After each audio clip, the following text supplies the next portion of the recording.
Assalamualaikum warahmatullahi wabarakatuh. Bismillahirrahmanirrahim. Ya Rabbi bil Mustafa balligh maqasidana waghfir lana ma madha ya wasi'al karami ya Rabbi bil Mustafa balligh maqasidana waghfir lana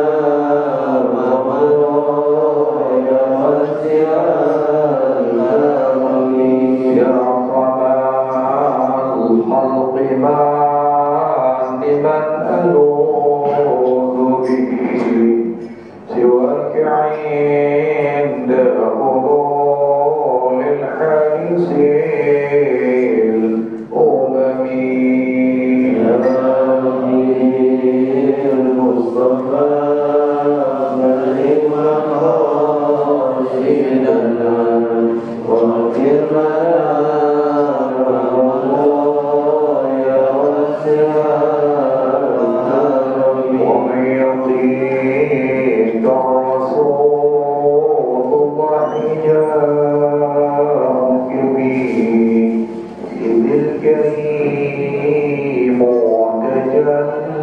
باسم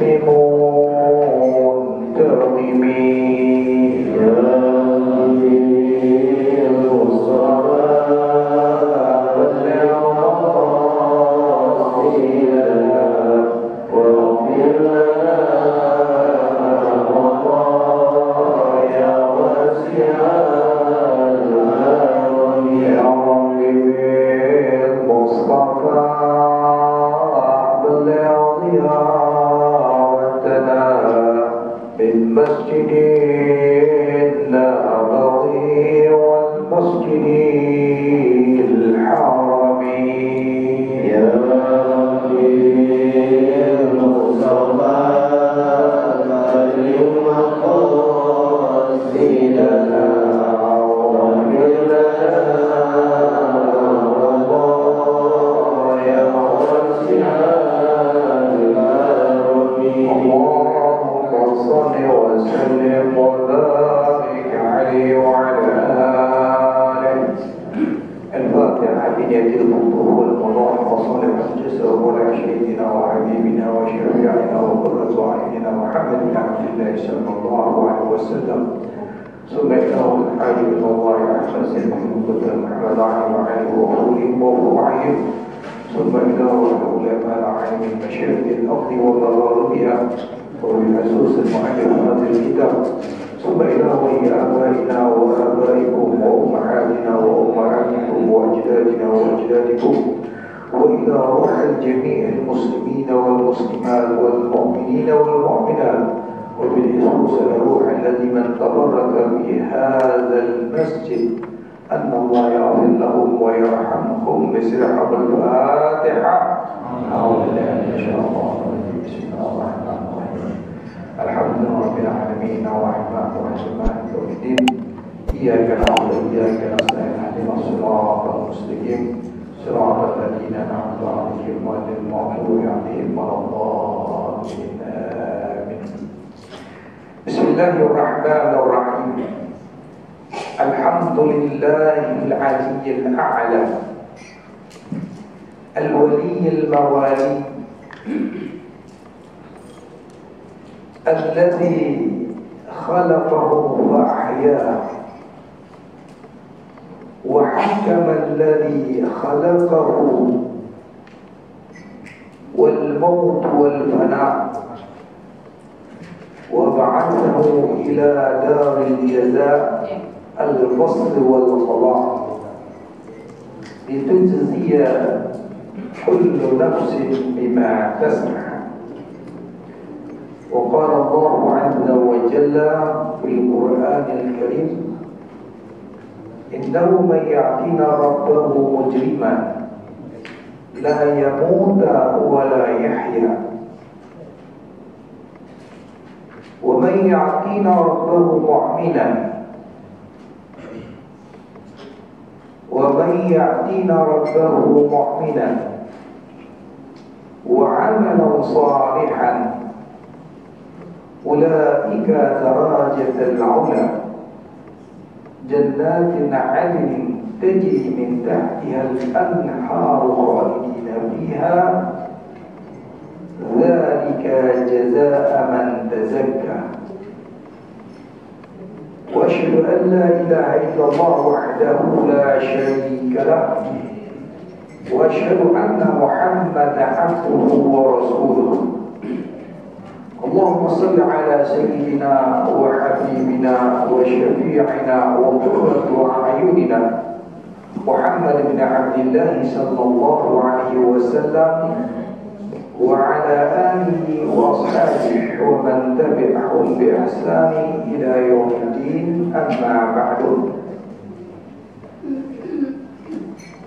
Yang kita muliakan bersama-sama, terutama pengurus ini masjid dan juga para pembina masjid dan juga para ketua yayasan ini masjid dan juga ketua para majelis ta'lim min dzakari wa unsa, baik pun yang laki-laki ataupun yang perempuan, dan para alim ulama dan para kiai dan para asatidzah dan para saudara dan saudari, para alim yang berbahagia.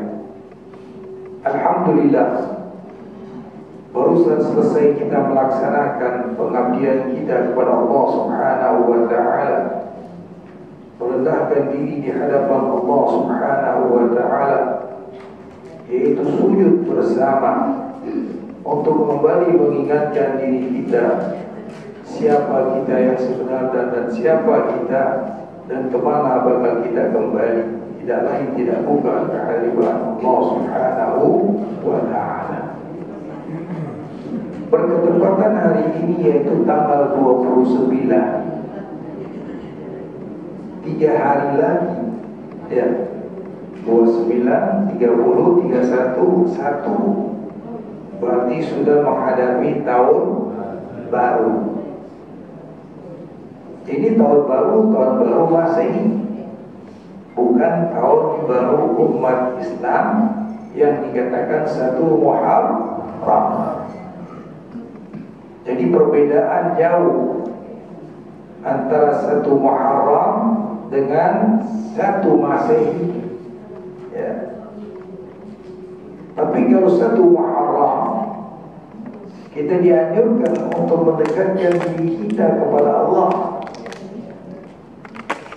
yang mana para alim ulama min ahli salafus salihin ba'da salat asar kita membaca surah Yasin dan berdoa kepada Allah Subhanahu wa ta'ala.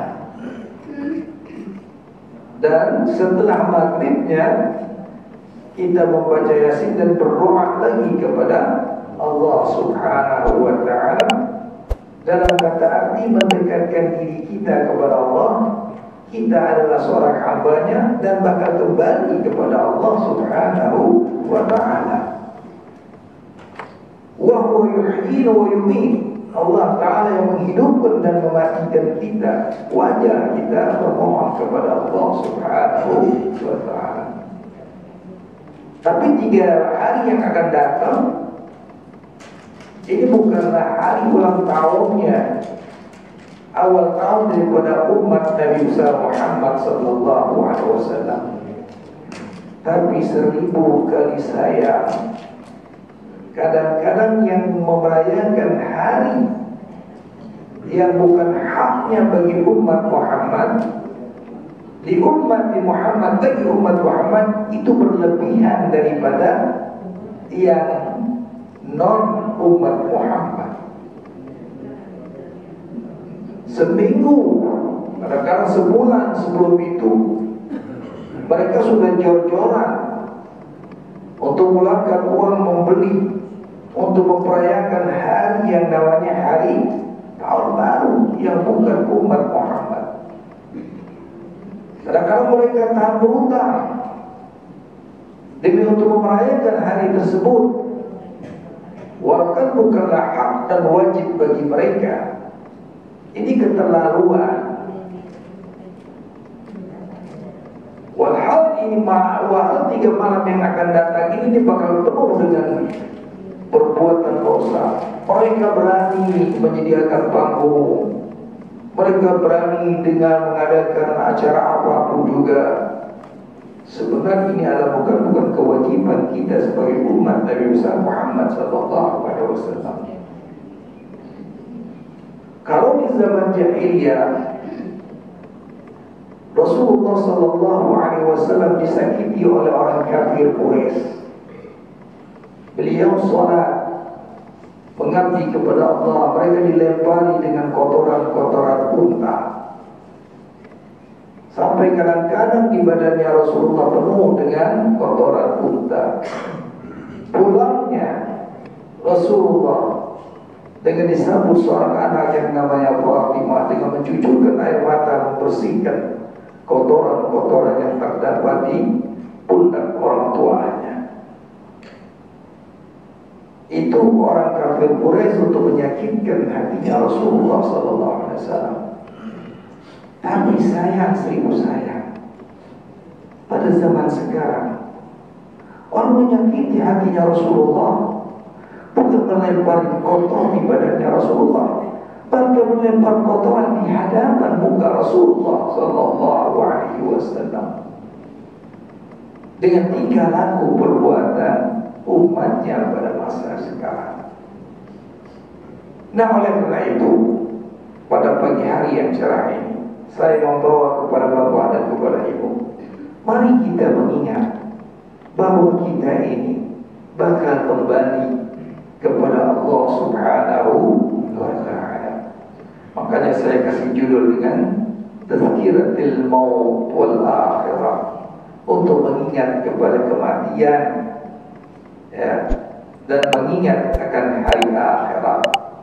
Andai kata manusia senantiasa mengingat kematian, kegembiraan tidak akan terlintas di hati mereka.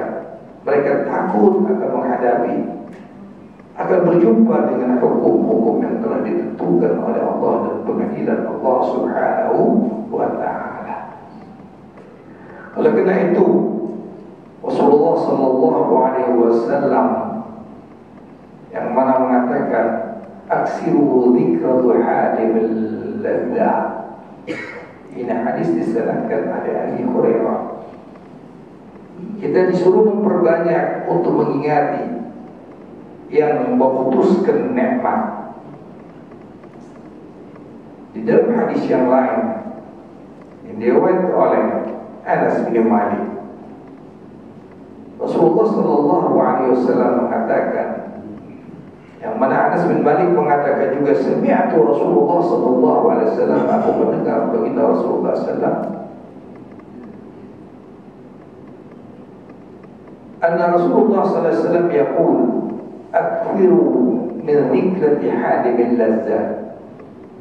Qulna ya Rasulullah ma hadimil lazzah? Qala al-maut. Yang mana Rasulullah SAW mengatakan, menganjurkan kita harus banyak memperingati yang memutusi kelezatan. Apa yang memutusi kelezatan? Yaitu al-maut, yaitu meninggal dunia. Al-mautul firaqu bainal jasad wa ruh. Ya, yang dikatakan mati itu bisa antara ruh dengan jasad. Apa itu ruh? Imam Ibn Jauzi mengatakan, tidak seorang ulama pun bisa memberikan definisi ruh. Al-ruh min amri Rabbi. Ini adalah urusan Allah Subhanahu wa Ta'ala. Nah, di mana ruh? Tidak tahu, seorang pun tahu. Selagi badan kita yang berbentuk mulai dari ujung kaki sampai ke rambut, itu semuanya diliputi oleh ruh. Makanya kalau orang yang sakaratul maut, udah sakit, udah banyak nama sakaratul maut, itu biasanya orang yang kita yang sehat melihat orang yang sakaratul maut, yang kita pegang bukannya kepala, bukan pegang tangan, paginya dipegang apa? Orang-orang tua pegang kaki. Ya.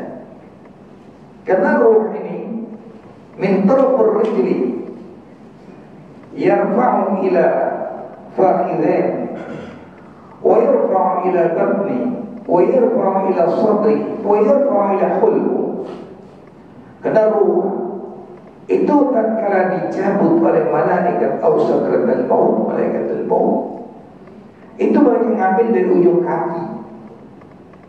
Dari ujung kaki diambil oleh dia sampai naik ke betis.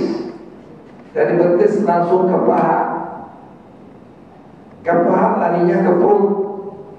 Ke perut larinya ke dada. Ke dada larinya ke khulqu. Makanya orang kalau udah koma itu udah bukan kakinya. Kalau udah kakinya dingin, udah deh alamat. Coba pegang kaki kita masing-masing dingin atau panas? Kalau panas, alhamdulillah. Kalau dingin masih waspada. Ya. Jadi malaikat maut ya cabut dari kaki sampai ke halqum. Nah, kalau sampai di halqum, maka di dalam Al-Quran dikatakan, "Idza balagati ila halqum wa antum hina idzin tanzurun." Apabila nyawa sudah sampai di halqum, perjalanan nyawa itu dari mulut tuh bakal wa antum hina tanzurun, dan kamu bakal lihat perjalanan ruhmu. Makanya orang meninggal kadang-kadang matanya kebelalak ke atas. Dia lihat perjalanan ruhnya. Makanya setelah meninggal kadang-kadang dibaca yang selawat, ditutup dia punya mata. Ya. Ini bapak, ibu, bapak saya mau kutip. Ya. Maksudnya kita cerita masalah sikratul maut.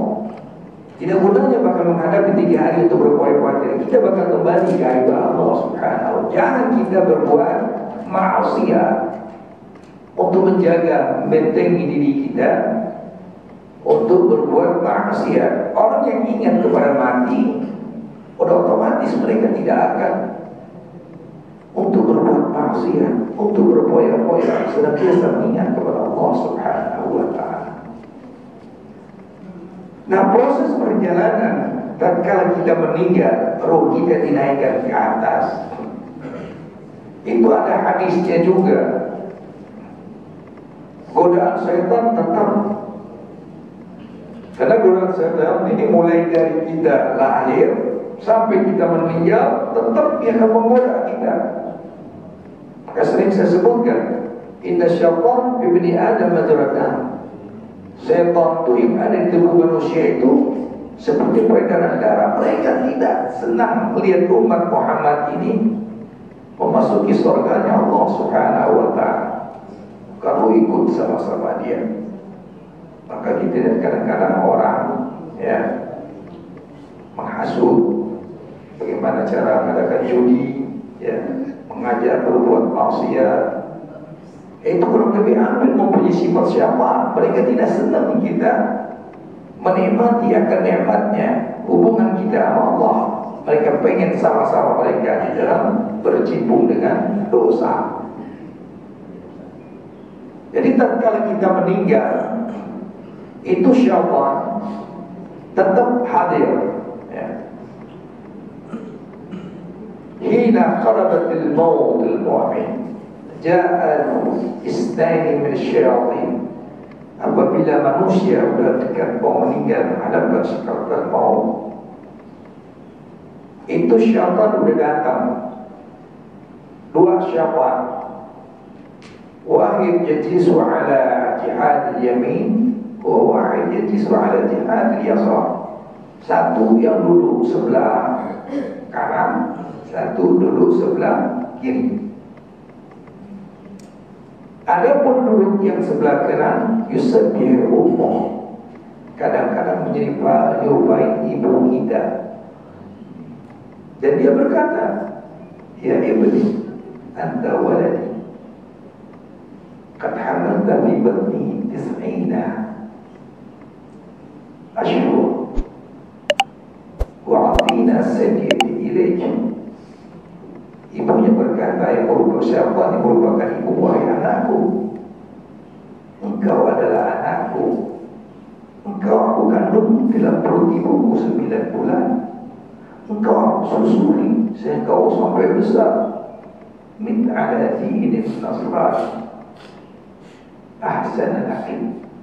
Mari kau mati dalam keadaan agama Nasrani, itu lebih baik. Ini ibu yang sebelah kanan, syaitan yang merupakan ibu. Ada pun syaitan yang merupakan orang tua kita seperti ini. Begitu juga mengucuk kita, wahai anakku, engkau kuberikan nafkah, engkau sampai sehat, engkau sampai sempurna, mitu ala dinan Yahudi, mati engkau dalam keadaan agama Yahudi, karena lebih baik bagimu. Ini doa setan menggoda kita di waktu sakratul maut. Nah, yang bisa menghalangi godaan setan ini apa? Amal ibadah kita. Makanya kita seringkali membaca doa, Rabbana hablana, Rabbana la tuzigh qulubana ba'da idh hadaitana. Ya Allah, ya Tuhan kami, tetapkanlah hidayah yang ada pada diri kami, jangan kau lincirkan. Dan itu godaan sangat besar. Nah, bagi kita yang hidup menghadapi sakratul maut, bagaimana tingkat kalau kita? Apakah kita dengan merangkapkan diri kepada orang yang sedang koma? Apakah kita membaca apa untuk membantu beliau? Makanya Imam Al-Qadhi Abi Bakar Ibn Arabi Al-Maliki rahimahullah, beliau berkata, yang mana kita ketahui perkataan beliau mengatakan, sebelum saya mengutarakan perkataan beliau, kita kenal siapa ini Qadhi Abi Bakar Ibn Arabi yang bermazhab Maliki. Beliau adalah namanya Muhammad Abdullah ibn Muhammad bin Ahmad Al-Maliki Ibn Arabi. Dia adalah seorang yang nama yang cukup baik, anak yang orang yang baik, dan beliau juga dilahirkan di daerah Spanyol atau dikatakan daerah Andalus yang nama daerahnya bernama Silvila. Dan di Silvila ini juga orang tuanya mempunyai kedudukan yang tinggi, ahli di dalam berpolitik, dan mereka berkecimpung dalam daerah yang namanya Snail Silvila. Ini orang tuanya ahli di dalam berpolitik. Tapi dalam keadaan kekacauan politik pada waktu itu, mereka mengundurkan diri dan mereka mengungsi ke negara yang lain. Sehingga Ibn Arabi sama orang tuanya, orang tuanya belajar dengan Imam Al-Hazim, seorang ulama yang terkenal. Tapi melihat keadaan politik yang begitu dikuasai oleh kabilah yang lain, yang mana kita ketahui dulu yang namanya Andalus adalah mayoritas dulu adalah agama Islam, dan peninggalan Islam masih sekarang masih banyak, tapi sudah dikuasai oleh non-Muslim. Yang membuka negara tersebut siapa? Ja'far Tayyar. Bagaimana Ja'far Tayyar bisa merebutkan negara tersebut? Dengan pengikutnya, pengikut dan sahabatnya yang mereka bawa untuk menyerang namanya Andalus. Mereka dari Maroko menyeberangi lautan dengan berbagai kapal mereka, dengan bala tentara mereka, begitu sampai di pantai daripada Andalus, itu kapal mereka kumpulkan dan mereka bakar, sehingga para tentaranya kaget. Siapa Ja'far yang bakar? Gimana kita mau selamat Maulani nanti? Setelah habis terbakar semua, Ja'far dan Tayyar mereka berkata dan langsung membacakan khutbah mereka di kalangan depan para tentaranya.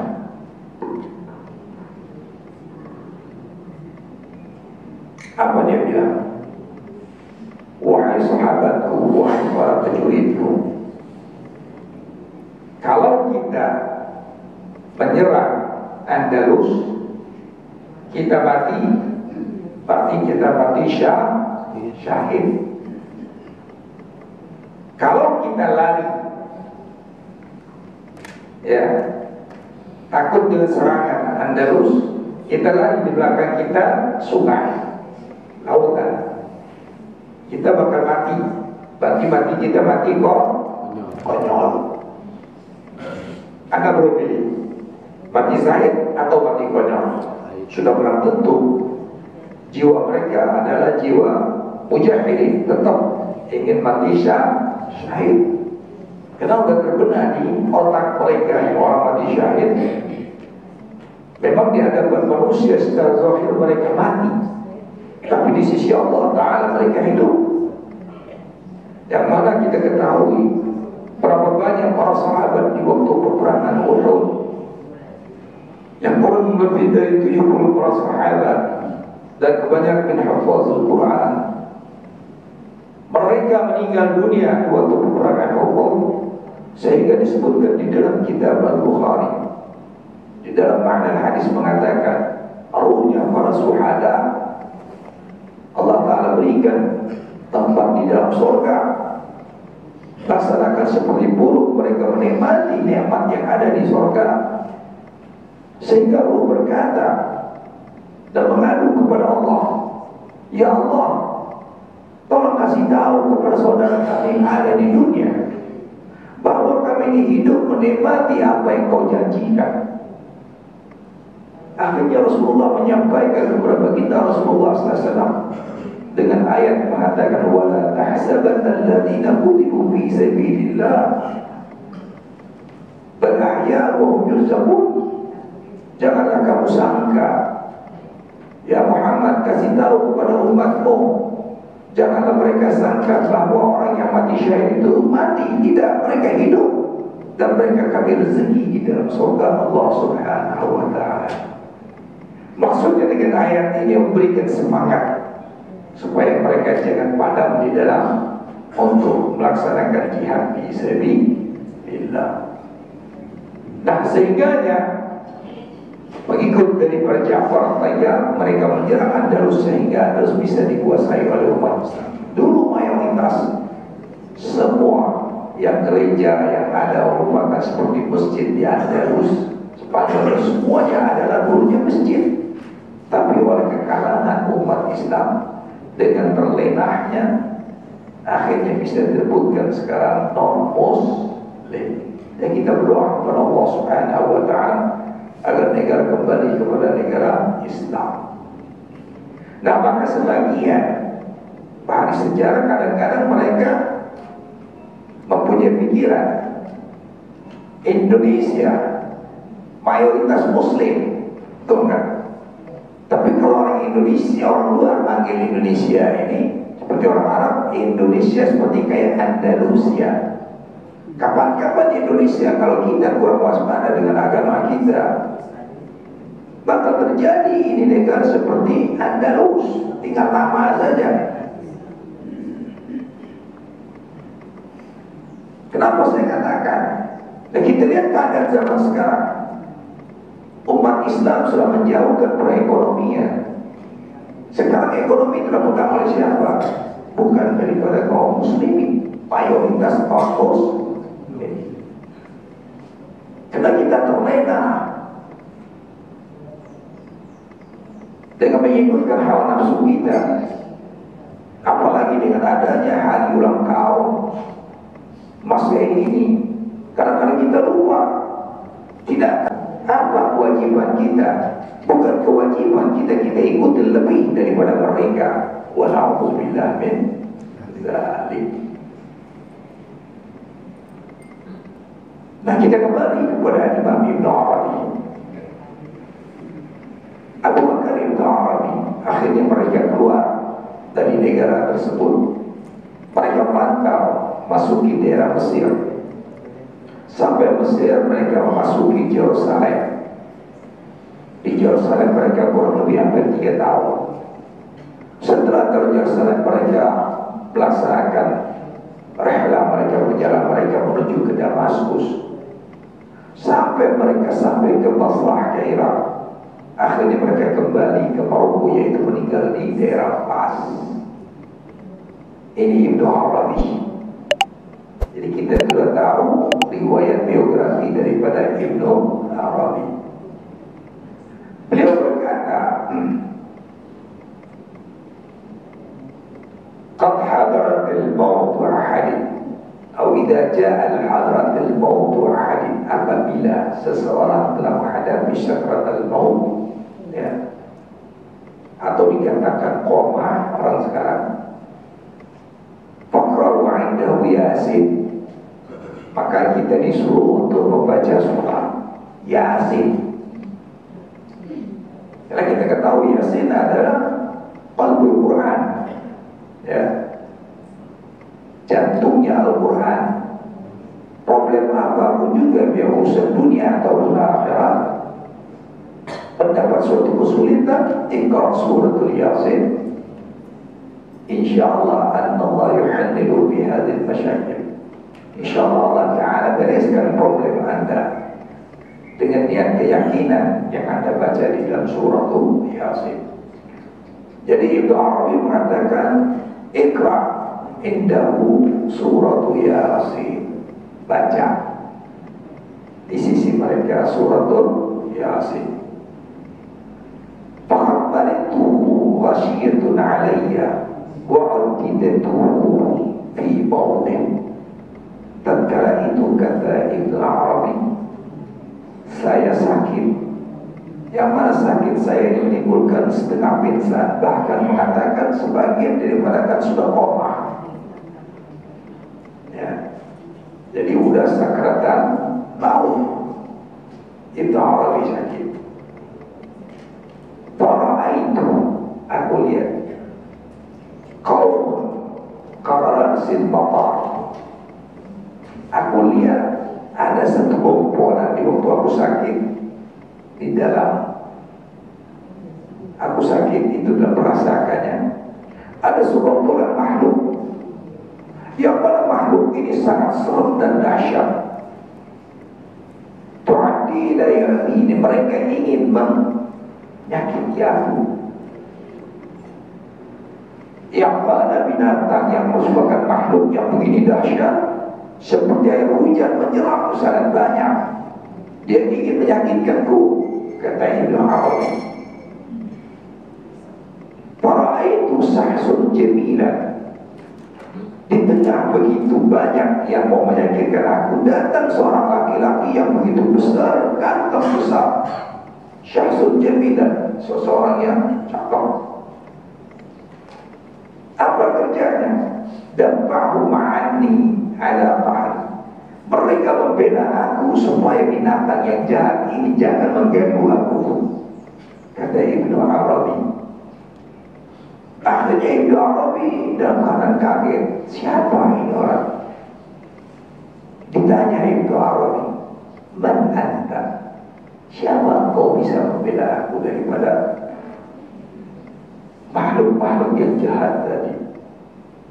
Dijawab, ana suratul Yasin, aku adalah surah Yasin.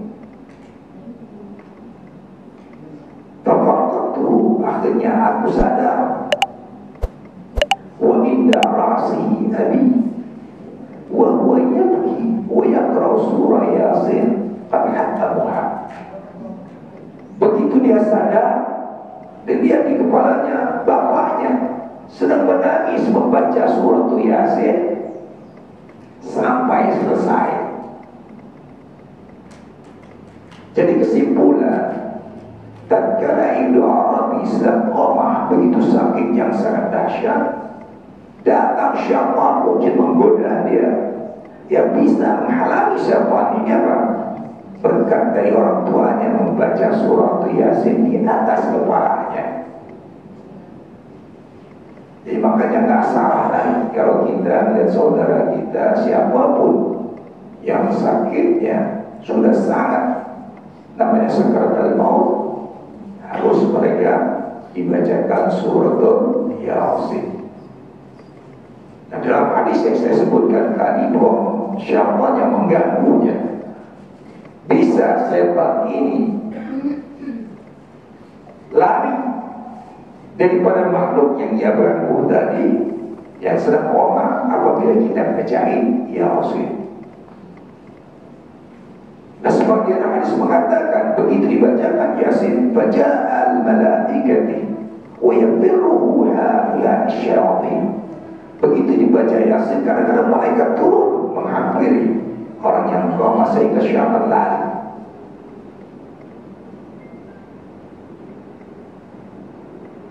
Setan singgala lari dengan berkat daripada surah Yasin. Jadi tidak salah lagi andai kata kita, saudara kita, atau orang tua kita, siapapun juga dalam pada sakaratul maut kita bacain Yasin. Tapi kadang-kadang saya nggak bisa baca Yasin, saya undang yatim, fakir miskin. Nah, ini adalah merupakan suatu bala bagi umat muslim. Kadang-kadang kita tidak mengindahkan, tidak menganjurkan anak kita untuk membaca Al-Quran, sibuk dengan urusan dunia, sibuk dengan ilmu pengetahuan mereka, dengan bahasa Inggris dan bahasa kadang-kadang Al-Quran mereka lupain. Kadang-kadang sampai tua mereka tidak bisa baca Al-Quran. Yang lebih aneh lagi, kadang-kadang satu keluarga mereka senang dengan permainan dunia, kehidupan dunia. Dia sekolahin anaknya semuanya, mereka sekolahin jadi insinyur, jadi dokter. Dan kalau bapaknya dan ibunya meninggal, apa yang mereka hadapi? Dengan cucuran air mata saja, tidak bisa baca apa. Akhirnya mereka merasa punya uang, mereka panggil yatim, anak-anak yatim untuk membacakan surat Yasin. Sedangkan tentu jauh beda antara anak sendiri dengan orang lain untuk membacakan surat Yasin. Jadi janganlah kita berlomba-lomba membangga-banggakan baik anak dan cucu kita. Wah, anak saya sekolah di sini, belajarnya di sini. Kita pikirkan tatkala kita meninggal dunia, apakah anak kita bisa membantu kita? Apakah dengan tingkat dokter mereka atau senior mereka bisa beda ibu-ibu dan bapak-bapak antara doa seorang anak terhadap ibunya? Walhal ibunya dan ayahnya siang malam mendoakan dia, tapi dia kadang-kadang tatkala ibunya meninggal dengan jujur air mata, tanpa doa dan tanpa baca sama sekali, kecuali dia mengubah mengambil yayasan yatim piatu untuk membaca. Wa na'udzubillah min dzalik. Ini sangat kita sayangi. Walhal ibu bapaknya di lingkungan muslim, tapi pola kehidupan mereka non muslim. Wa na'udzubillah min dzalik. Itu ada suatu daerah atau suatu keluarga begitu, tapi alhamdulillah, insyaallah tangan sih kita bercinta kuane, ya, orangnya masya Allah, ya, ulami, ya. Nah, ada pun urusan masalah hati manusia, itu urusan Allah Subhanahu wa Ta'ala. Jadi kita katakan di sini, an-nas yahkumu 'ala dhawahir. Al-mawayah ala sawayah. Ya, hati manusia tidak kita ketahui dan tidak ada sahihnya, Masya Allah. Ya, walaupun ada di antara hati kita yang punya sifat hikid, hasud, dengki, ini itu tidak urusan kita. Itu urusan bainahu wa bainal Allah. Ya, makanya pada pagi hari yang indah ini saya membawa ibu untuk mengingat untuk tadhkiratul maut, untuk mengingat kepada kematian. Dan juga di dalam hadis yang lain, Salman Al-Farisi mengatakan, qala Rasulullah sallallahu alaihi wasallam, "Aqibu lil mayyit thalatha." Ya. Kamu lihat orang yang tatkala meninggal itu ada tandanya 3. Ya. Pertamanya apa? Ariqatul jabinah. Tatkala orang yang meninggal itu biasanya keluar keringat dari keningnya. Makanya dalam hadis Rasulullah SAW mengatakan, mautul mu'min bi khalifatil jabinah. Meninggalnya orang mukmin, orang yang mukmin biasanya keluar dia punya keringat di dahinya. Keringat kenapa? Mungkin menghadapinya syakaratul maut. Rasulullah SAW mengatakan, orang yang namanya pisahnya antara ruh dengan jasad, taubannya seperti kambing yang hidup yang sedang dikuliti. Ya Allah. Rasulullah mengatakan, kalau beliau meninggal dunia, ya Allah, kesakitan sakaratul maut jangan kenakan kepada umatku, biarlah aku yang menanggung. Bagaimana cintanya Rasulullah kepada kita. Pengen dia nanggung, jangan kenal kepada umatku. Di sini kita kata bahwa sakitnya yang nama sakaratul wajar bagi orang yang meninggal mengeluarkan keringat di dahinya. Yang kedua, zafratul ain. Biasanya orang meninggal yang mukmin itu bisa mencucurkan air mata. Ya. Yang ketiga, intisar min kham. Dia punya hidung agak mekar. Ini 3 tanda. Fa hiya rahmatun min Allah. Ini mayit yang baik yang mendapatkan curah rahmat dari Allah Subhanahu wa Ta'ala. Ini kata Rasulullah SAW kepada Salman Al-Farisi. Nah, kalau sebaliknya gimana? Sebaliknya kata Rasulullah, tatkala mereka meninggal, karbon khatir al-gun khair seperti orang yang kecekek. Ada kan orang meninggal kayak seperti borok, sakit dicekek. Ya. Yang kedua, tahtul lobo, warnanya tidak enak dilihat, agak musam, nggak bening, nggak putih. Ya. Sudah itu azifatul, dan keluar kadang-kadang busa di bibirnya. Ini tanda apa? Wa ya'adzab min Allah. Ini tanda mayit yang meninggal mendapatkan azab dari Allah Subhanahu wa Ta'ala. Nauzubillah min dzalik ya Rabb. Kita pengen mati yang tanda-tanda yang beraman. Ini Rasulullah SAW berapa abad yang lalu mereka berbicara. Yang didengar oleh Salman Al-Farisi yang disampaikan kepada umat sampai kita sekarang. Tanda-tanda mayit, mana mayit itu min ahli khair atau mayit itu min ahli Syam. Tapi subhanallah, namun kita sebagai umat Islam, walaupun kita tahu kadang tanda-tanda merupakan suatu kejelekan sebagian, tapi tatkala kita melaksanakan sholat, ba'da sholat tetap kita mengatakan ishhad bi anna hadzal mayyit min ahlil khair. Tetap kita mendoakan agar ini mayit termasuk ahlil khair. Walau kita tahu dalam kehidupan mereka, ya, mereka kadang narkoba, mereka berjudi, mereka maling dan sebagainya. Ya, kita tahu. Tapi tatkala meninggal tetap kita seorang muslim akan mendoakannya. Tanda apa? Mahabbah dan cintanya kita kepada saudara kita yang demikian rupa. Mudah-mudahan berkat saksian kita min ahlul khair, mereka matinya dalam keadaan husnul khatimah.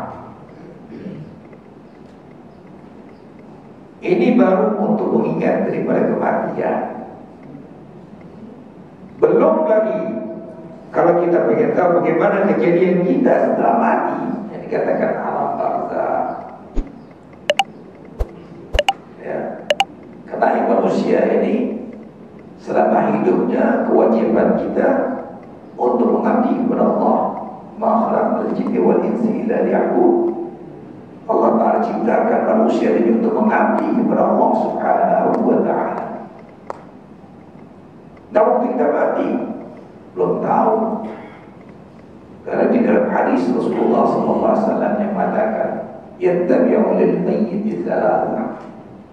Orang kalau sudah meninggal itu yang mengikuti jenazah yang cuma 3 orang. Ya. Apa yang 3 orang? Ahlu wa malu wa amalu. Jadi kalau sudah mayit meninggal dunia, dimandikan, dikafankan, nacu beranda, dibawa ke mushola atau ke masjid, itu yang mengikutnya 3 orang, kata Rasulullah SAW. Ahlu, kalau meninggal, istrinya berarti suaminya, anaknya, cucunya kalau ada. Wa malu, dan hartanya, kalau dia punya harta mobil, punya harta motor, semua ikut jenazah. Wa amalu, dan amal ibadahnya yang ada semuanya tetap ikut namanya. Begitu sampai mereka ke kuburan, dibuka berandanya, dimasukkan ke dalam kuburan, dibuka mukanya, ciumkan ke tanah, dikasih yang namanya lahat atau labid sebagai bantal. Kalau kita hidup pakai bantal apa? Ibu yang tahu bantal apa? Bu ingin aku? Hah? Ada nggak bantalnya? Yang harga mahal itu enak gitu. Apa namanya? Jadi ibu-ibu yang tahu. Kita cuma tahu, kita maunya tidur doang. Ya, yang jeli ini ibu-ibu. Nah, tapi kalau sudah bicara gumpalan tanah, itu hanya bantal kita. Di hadapan muka kita ke tanah. Udah itu dilipus lagi, Masya Allah. Dikasih papan, tutup dilipus. Nah, kata Rasulullah SAW, yang tabi'u thalatha, mengikuti 3, wa yarji'i ithnain wa yabqa wahid, kata Rasulullah. Nanti yang pulang 3 dagang antara pulang 2, tinggal 1. Yang pulang 2 apa? Keluarganya pulang, hartanya tadi, punya mobilnya udah pulang. Wa yabqa wahid, yang tinggal bersama mayit yaitu amal ibadahnya. Jadi amal ibadah yang membantu kita, bukannya rumah mewah yang mulia-mulia kita bangun seperti istana, bukan mobil yang indah, mobil yang kita bangga dengan enggak. itu nggak ada artinya, kecuali harta benda itu mereka sedekahkan.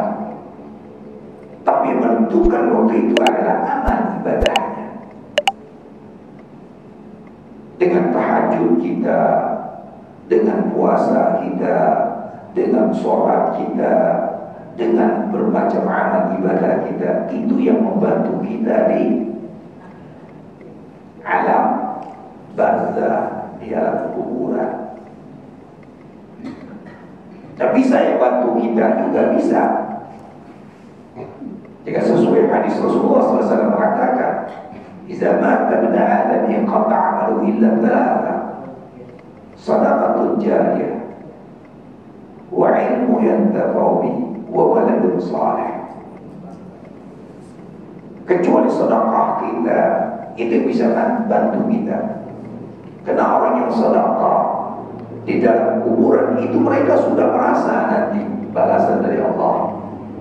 Makanya setiap orang yang kita bangkitkan, misalnya kata bisa kita bangkitkan, Allah Ta'ala bangkitkan mereka dalam kuburan, mereka tidak mengatakan aqimus shalah al-hajj wa zakat, enggak, fasaddaq, aku akan bersedekah.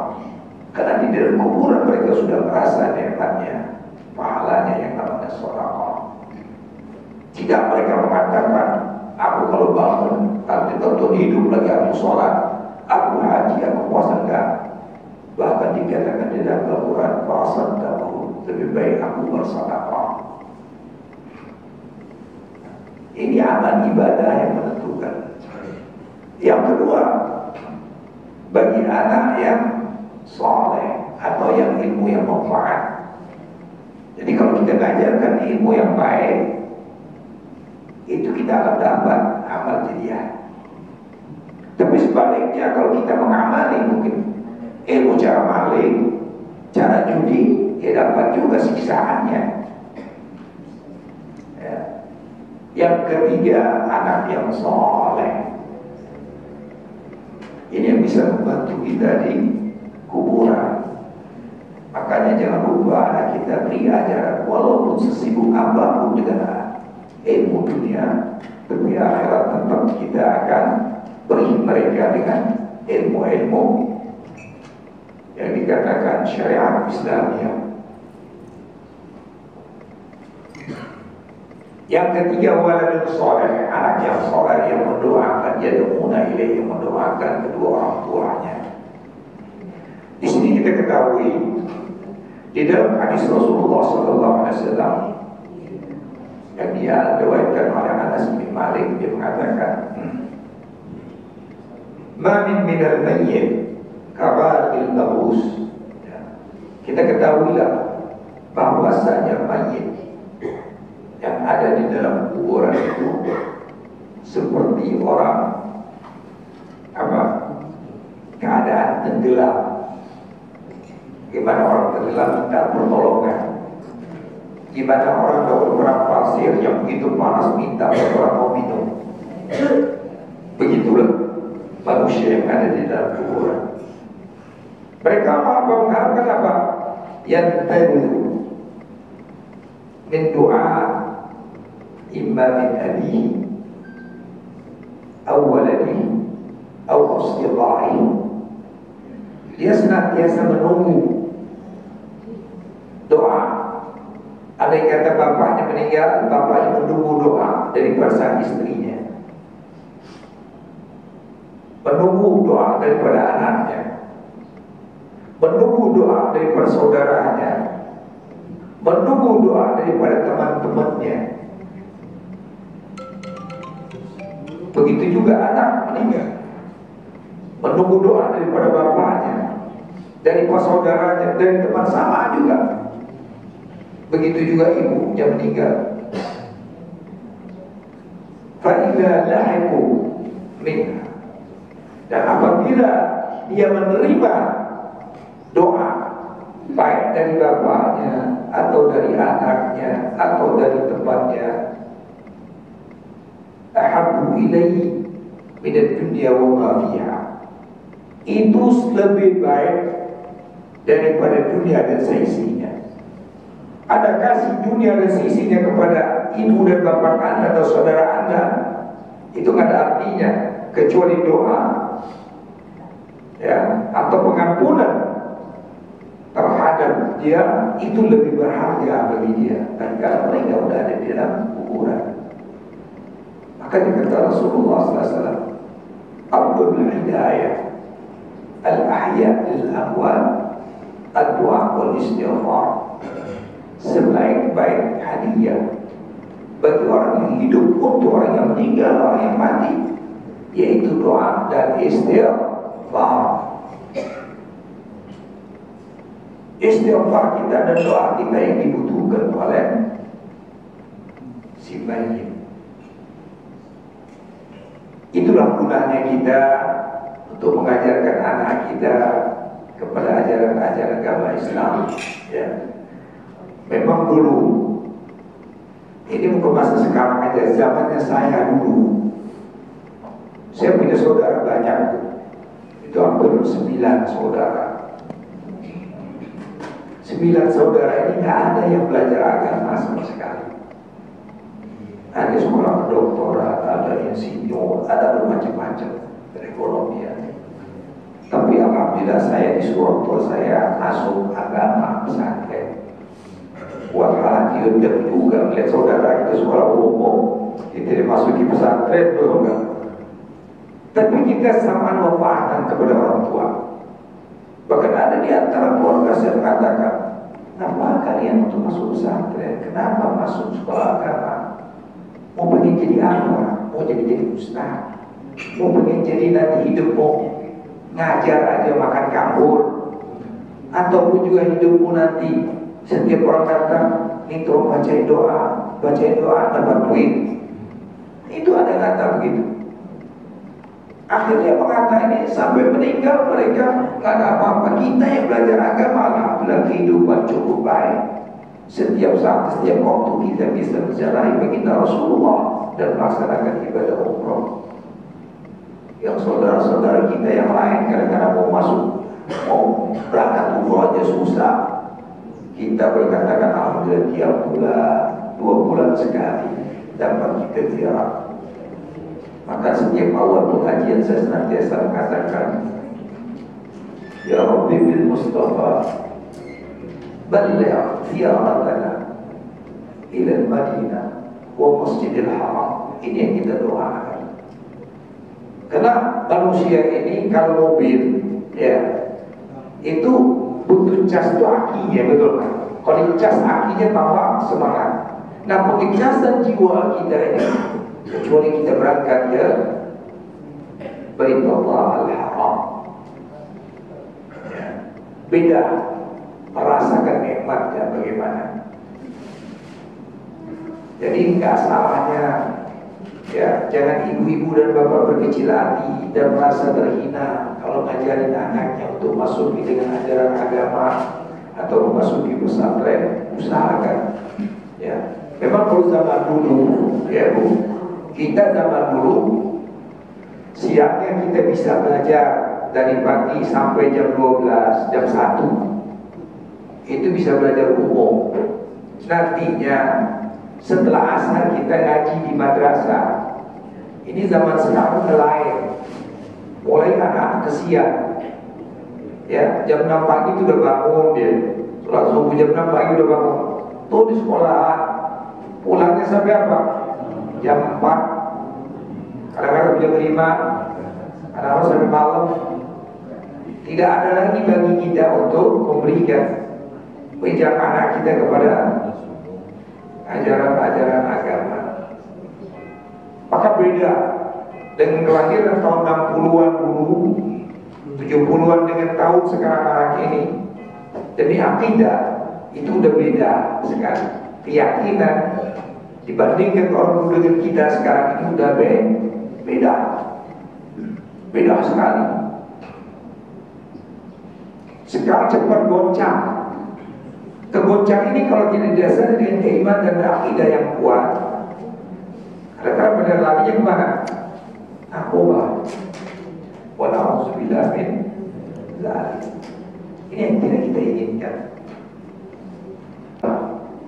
lingkungan kita, apalagi yang namanya Poltangan ini, di mana-mana masjid, di mana-mana mushola, kesempatan kita ya untuk mengimbau dengan didikan agama itu lebih utama dibandingkan didikan dengan duniawi. Dunia ini hanya hidup sementara. Kenapa dikatakan dunia? Dunia di mana dana? Dana yang hidup, dana yang dekat. Kehidupan manusia hanya ditentukan oleh Rasulullah SAW. Umur umat di baina sittin wa sab'in. Umur umatku di antara 60 dan 70. Nah, andai kata Rasulullah sudah menentukan 60, sekarang ini udah misalnya umur saya 50, ini bakal masuk lagi tahun 2025, berarti udah tinggal 9 tahun ya, kalau hitung-hitung tahun, berarti umur kita ini mungkin nambah berkurang. Dengan kekurangan ini kita istilah dengan amal ibadah kita, mendekatkan diri kita kepada Allah dan mengingat bahwa kita akan kembali kepada Allah Subhanahu wa Ta'ala. Dan Allah Ta'ala mengatakan kullu nafsin dha'iqatul maut, semua manusia akan mengalami kematian. Dan dalam surah At-Taubah Allah mengatakan innal hayatud dunya lahwun wa la'ibun, sesungguhnya kehidupan dunia ini adalah merupakan satu permainan dan bayangan-bayangan saja ya. Inna darul akhirah hayawan, sesungguh kehidupan dunia akhirat adalah selama-lamanya ya. Kanu ya'lamuna, bagi orang yang mengetahui.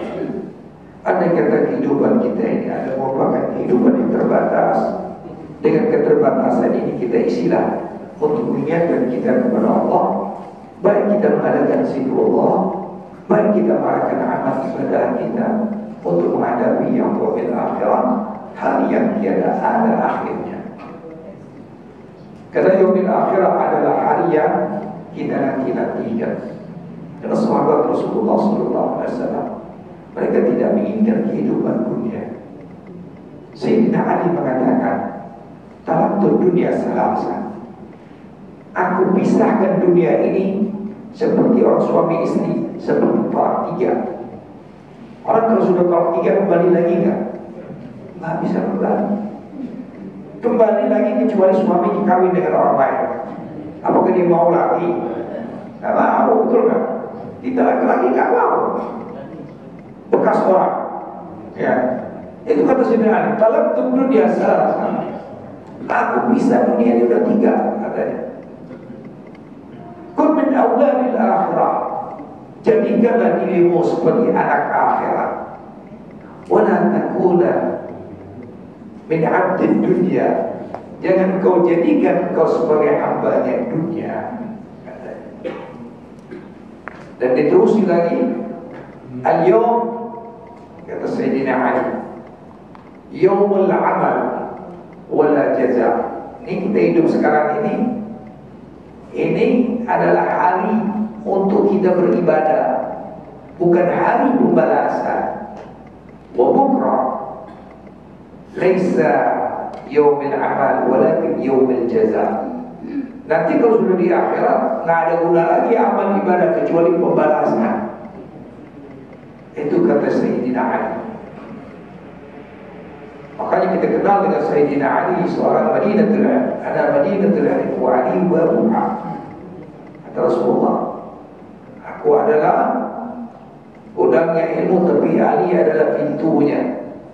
Ini pemikiran Sayyidina Ali. Memang Sayyidina Ali lebih daripada sahabat-sahabat yang lain di dalam pemikiran mereka.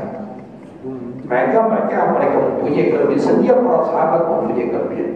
Baik Sayyidina Abu Bakar, Sayyidina Umar, ya, Sayyidina Utsman, apalagi Sayyidina Utsman, mereka tidak meninggalkan harta sedikit pun juga mereka berikan kepada perjuangan baginda Rasulullah SAW.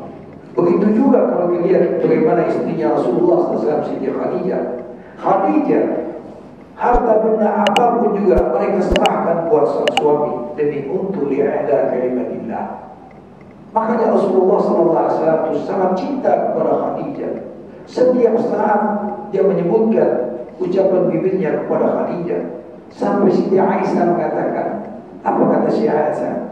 Ya Rasulullah, apakah tidak ada lagi perempuan di dunia ini kecuali Khadijah? Masa sebut terus? Ada juga kecemburuannya. Ya. Oh, dikit Khadijah. Bukan begitu. Kata Rasulullah SAW, melihat jasa. Mulai dia dari pertama menyiarkan agama Islam, ini Khadijah, mereka menghabiskan harta bendanya pada suami yang tersayang. Tapi ini enggak. Punya istri ngabisin harta buat suaminya, uang. Judi jualan pada judi apa namanya? Online lagi.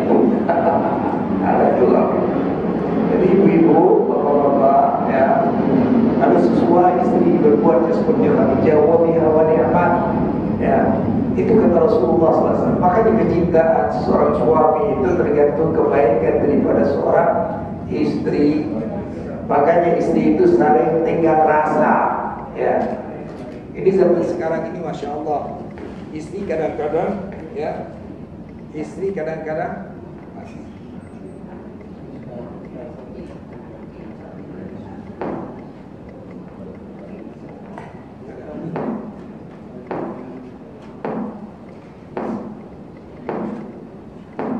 istri zaman sekarang ini pakai hitung-hitungan, betul nggak? Kalau uang keluar dari istri, nggak cari, ya ada tuh sebagian orang. Tapi kalau keluar dari suami, senyum-senyum dia. Nah, dia suami yang lebih baik kecuali suami saya. Ini zaman sekarang. Jadi oleh karena itu bapak-bapak dan ibu-ibu, ya, untuk kita mengikuti jejak baginda Rasulullah SAW, kita buka sejarah kehidupan baginda Rasulullah.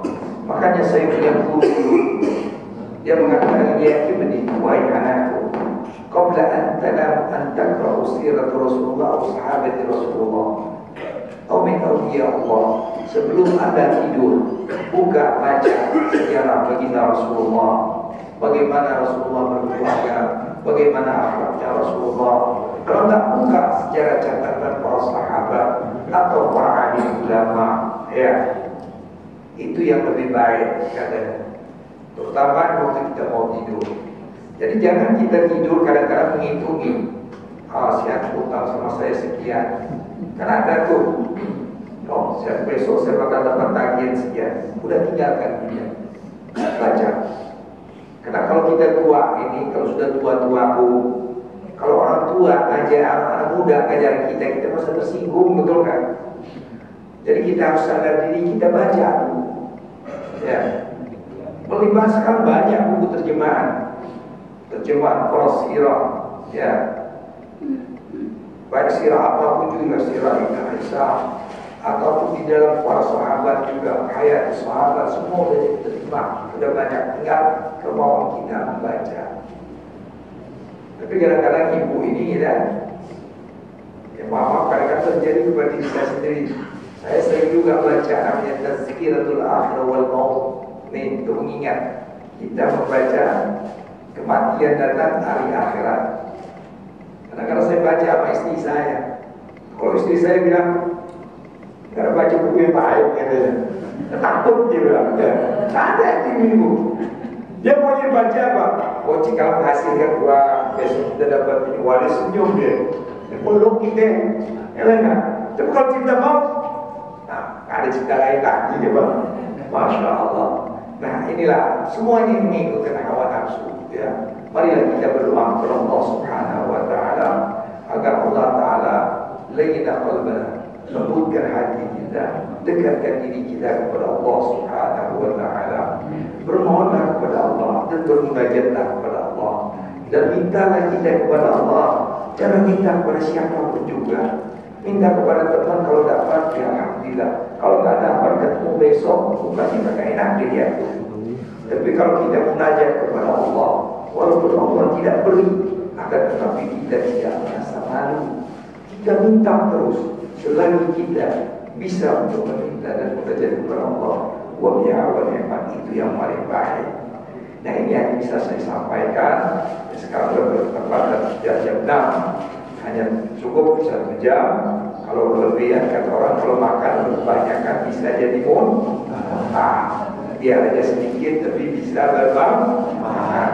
Mudah-mudahan dengan kehadiran kita pada subuh yang berbahagia ini, Allah Ta'ala juga akan rahmat dan taufiknya kepada kita. Yang sakit Allah Ta'ala sembuhkan, ya. Yang sehat Allah sehat, panjang umurnya, mudah rezekinya. Allahumma ja'alna fi hadha jam'a marhuma wa tabarakana min ba'di tabaraka ma'suma wa la taj'al minna wa la minna syaqiyyan wa la mahmudan bi rahmatika ya arhamar rahimin. Allahumma ja'alna fi hadha al-makan al-maymuna waj'alna fi mahabbata bainana wa yab'idna min al-hasad wal-hasud bainana. Allahumma aslih bi qulubina ya Allah ya Tuhan kami, baikkanlah hati kami ya Allah, jauhkanlah daripada sifat-sifat yang hasad dan hasud yang kepada kita, yang sifat-sifat yang buruk sangka kepada kita ya Allah ya Tuhan kami berkumpul di masjid ini mengharapkan rahmat dan ridha-Mu, dan jadikanlah tahun yang akan datang ini tahun yang merupakan satu curah rahmat-Mu ya Allah, menjadi ketenangan bagi kami ya Allah untuk menghadapkan diri kami dan ibadah kepada-Mu ya Allah. Allahumma asma' lana bi annaka antas samiul alim wa tub 'alaina innaka antat tawwabur rahim. Dawam ya subhanallah wa tahiyatu fiha salam wa akhiru da'wana alhamdulillahi rabbil alamin. Taqabbalallahu minna wa minkum taqabbal ya karim. Mungkin saya buka tertib untuk pertanyaan 5 menit saja ya, kalau mungkin ada yang mau bertanya baik dengan apa yang saya sampaikan mendapat suatu kejanggalan atau menjadi unek-unek di hati, mau nanya, kalau bisa saya jawab, kalau bisa saya tanya Bu. Ya Bu. Dan dijawabkan untuk membaca setiap malam Jumat itu akan mendapatkan cahaya sampai Jumat ke depannya. Mohon penjelasan tentang surah Al-Kahfi. Terima kasih banyak. Memang setiap surah itu mempunyai fadail, keutamaan masing-masing ya. Bukannya surah Kahfi, ada surah Al-Waqi'ah, surah Ar-Rahman ya. Udah itu surah Yasin, semua surah ada fadail dan keutamaan. Nah, setiap surah ini mempunyai kelebihan ya. Kalau kita baca surah Al-Waqi'ah, sebagian yang mengatakan orang yang membaca surah Al-Waqi'ah di beliau aqada faqruhu minal faqr, dijauhkan daripada kemiskinan ya. Nah, ada pun suratul Kahfi, menghafal dari awal surah sampai 10 surah itu Allah Ta'ala, sebagian hadis juga Allah Ta'ala jauhkan daripada godaan-godaan dan fitnah Dajjal ya. Fitnah Dajjal macam-macam. Walaupun sekarang ini Dajjal belum kelihatan, tapi sifat-sifat manusia seperti Dajjal udah banyak ya enggak? Nah, itulah guna kita baca suratul Kahfi. Bagian mengatakan begitu. Ini adalah merupakan hadis. Dan hadis ini bisa merasakan kepada diri kita apabila kita merasa mau keyakinan, balik kepada keyakinan kita ya. Walaupun kita dikasih dengan 100 hadis dengan hikmah fadhal, tapi tidak yakin, ada maksudnya, nggak ada beda ya. Walaupun satu hadis kalau punya keyakinan dan istiqomah kita, continue kita dengan mengamalkan, ya tak ada ala amalnya, ada bekasnya nanti di dalam amal ibadah kita ya. Bagus surah. Jadi dalam kata arti, bukannya saya menerapkan surah Yasin aja, enggak, pokoknya yang lain kita pakai ya. Sebagian para ulama mereka mengamalkan setiap ba'da subuh ya, mereka baca surah Yasin, surah Rahman, suratul Waqi'ah, suratul Tabarak. Ada nanti lagi baca suratul Qaf, Al-Quran Al-Majid, suratul Qaf, Al-Quran Al-Majid. Ini untuk memudahkan kita di dalam keadaan meninggal dunia ya. Jadi kadang-kadang manusia meninggal dunia ini menyusahkan kan? Ini enggak. Insya Allah kalau kita baca surat Al-Qaf enggak menyusahkan. Allah Ta'ala mudahkan perjalanan kita. Ruh keluar dari jasad juga akan menjadi mudah. Itu hanya bisa saya sampaikan ya. Yang lain. Assalamualaikum warahmatullahi wabarakatuh. Waalaikumsalam. Ada pertanyaan sedikit Ustaz. Kita tahu bahwa setiap kita ada semacam yang setiap manusia pulang meninggal itu hanya 3 yang dimiliki. Pertama adalah ilmu yang terhormat, kemudian kata yang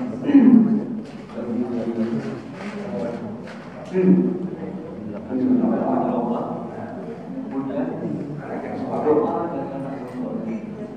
Yang 3 ini dari mana yang dibutuhkan kepada terus. Kalau hanya doa dari anak yang soleh, sebenarnya kita selalu mendoakan saudara-saudara kita. Apakah itu sama yang Ya kalau kita lihat dalam hadis ini hadis sahih ya.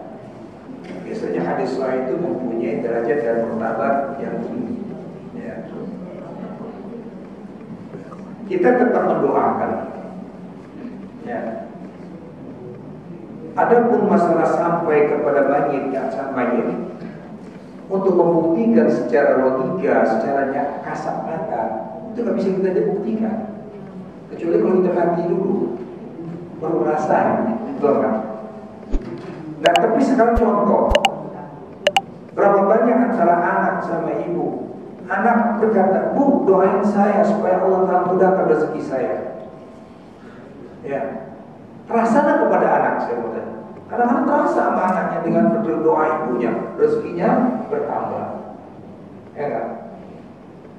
Saya mau tanya bapak sama ibu, datang anak kita mendoain, "Ayah doain saya ada problem ini, udah problem saya lepas dari doanya ayah atau ibu." Ibu dan ayah berdoain, kadang-kadang alhamdulillah problemnya nggak ada. Berarti doanya diterima, betul nggak?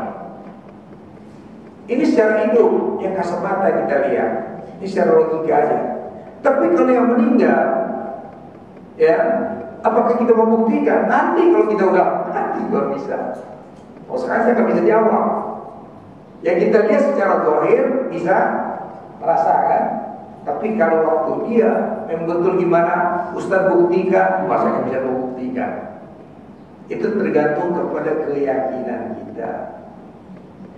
Ada sebagian pahaman manusia, sebagian saudara-saudara kita sama-sama muslim, kita tidak perlu mendoakan yang mati. Tidak perlu doain, udahlah, kalau sudah terputus amal ibadah. Ada akan sebagian begitu kan.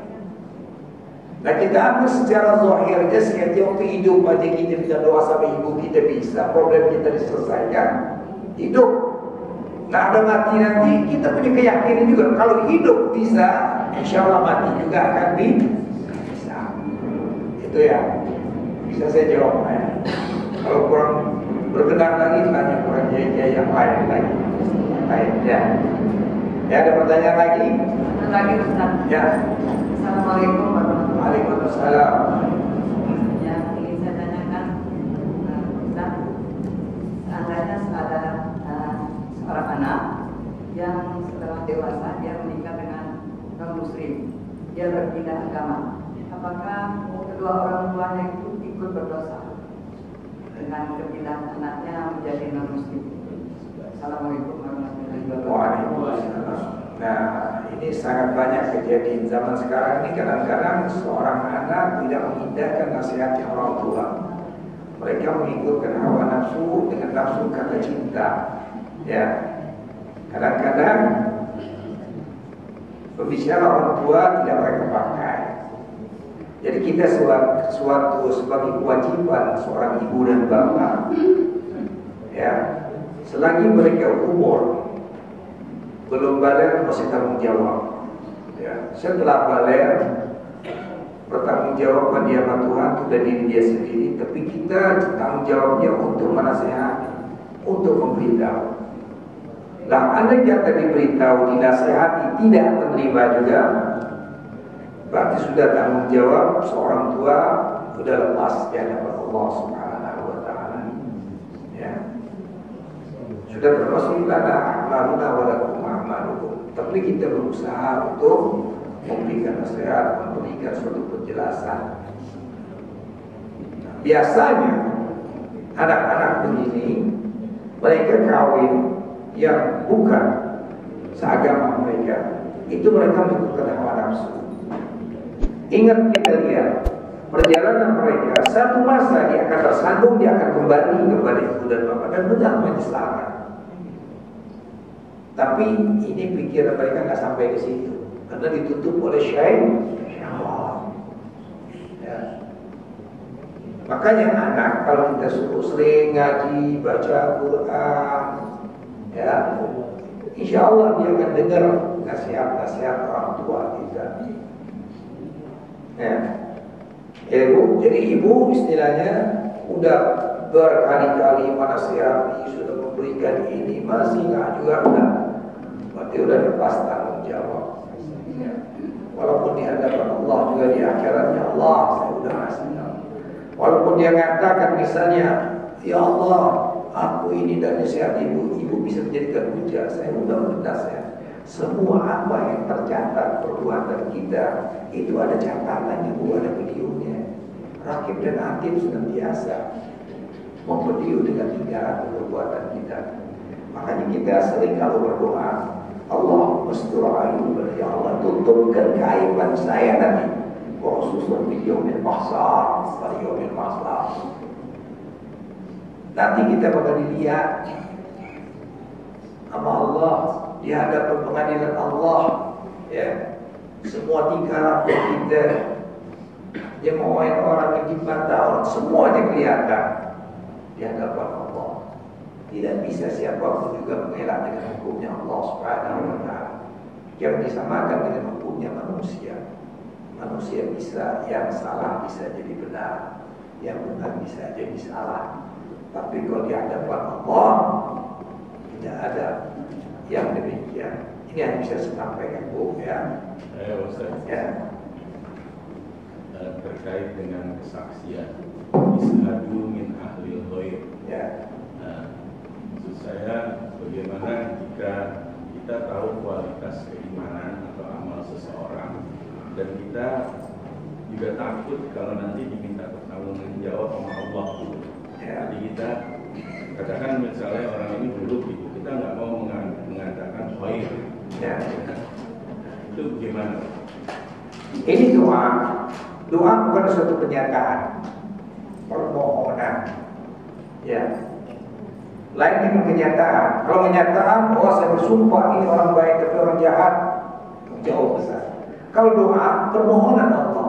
Ya Allah, ya, kalau Engkau berkenan, walaupun ini orang jahat, di mata saya jahat juga, dengan ridho-Mu, dengan syafaat-Mu, dengan rahmat-Mu, jadikan ini orang yang baik. Beda Pak, ya, kenyataan dengan doa, pernyataan dengan doa. Itu harus kita bedakan. Jadi kalau kita berbuat sesuatu itu, pengen tahu definisi apa itu doa, apa itu pernyataan. Ya, jangan disamakan. Jadi kalau saya berdoa, saya menyatakan betul ini orang baik, orang ini orang jahat. Enggak. Doa itu aja merupakan satu permohonan.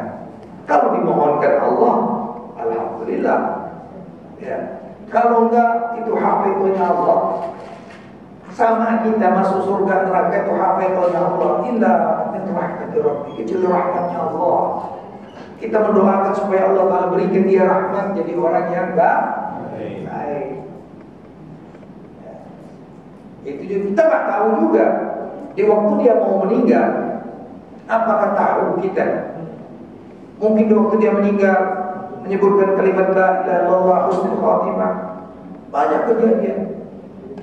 Di dalam hadis-hadis Rasulullah mengatakan, mulai dari dia hitam hukum sampai dia meninggal dunia, hampir mau meninggal dunia, itu perbuatan maksiat puluh. Tapi tatkala dia sudah nyawa hampir belum dihukum, dia tobat, dia mengingat kepada Allah, minta ampun Allah Ta'ala, terima aja dia mati dalam keadaan husnul khatimah. Ada dalam hadis juga, dari kecil hitam buku mereka berbuat baik sampai meninggalnya akhirnya mati dalam keadaan husnul khatimah.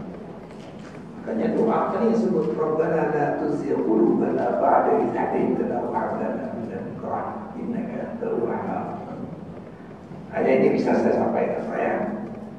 Ada yang lain lagi? Kalau nggak ada, kita cukup dengan ucapan Assalamualaikum warahmatullahi wabarakatuh.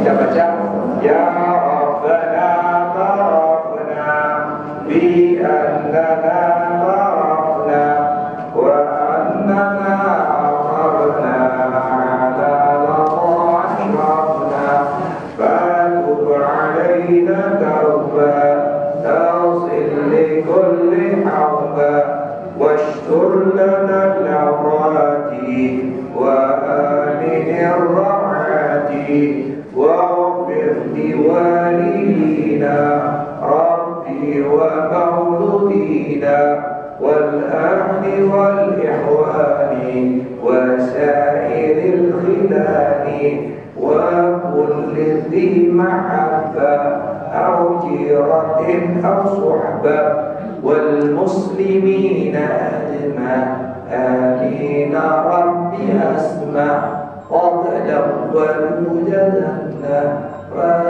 akhiri minna wa alihi wa sahbihi adada sahbi walhamdulillahi bil badi wad dana'i. Assalamualaikum warahmatullahi wabarakatuh.